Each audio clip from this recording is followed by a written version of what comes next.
Guys, magpapalit tayo ng clutch lining dito sa TMX 155 na to. Ayan siya, TMX 155. Okay. Ma-RPM na lang. RPM, delay yung takbo.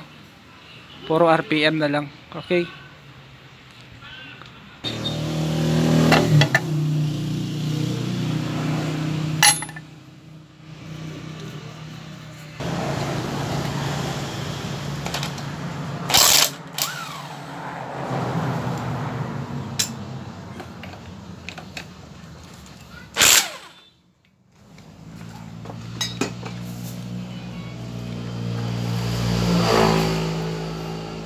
Kahit ang clutch spring na boss, balik mo na lang dati.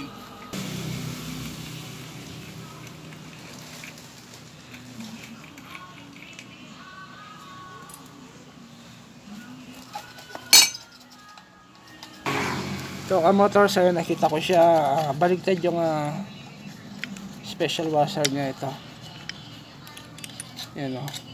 Kailangan yung may marking, yun ang nasa labas, yung nakaumbok. Ito. Hindi siya paganyan. Paganyan. Okay? Ito kaya. Ito, tingnan natin to.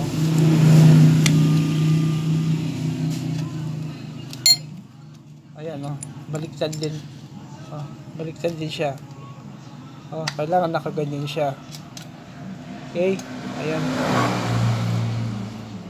Ayun yung marking niya, yung bilog ito. Ito yung marking bilog. Hindi siya nakaganyan, dapat ganyan. Tapos papalitan ko na rin yung ano niya, yung clutch spring niya, hindi na stock to. Nakakiti na. Ayun yung stock. Ito, buti na lang tinago niya yung stock. Ito siya. Ito yung kitty. Racing kitty. Malambot na. Okay? Maganda pa yung stock. Okay guys, ito yung ilalagay natin na clutch lining, yung original. Ayan.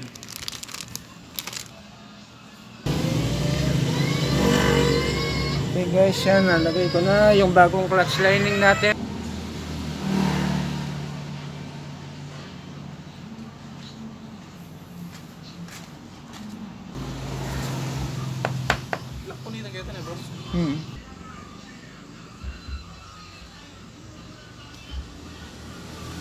Okay guys, yan, tapos na po siya.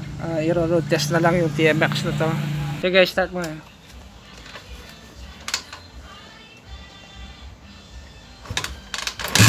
Okay, road test na. Okay.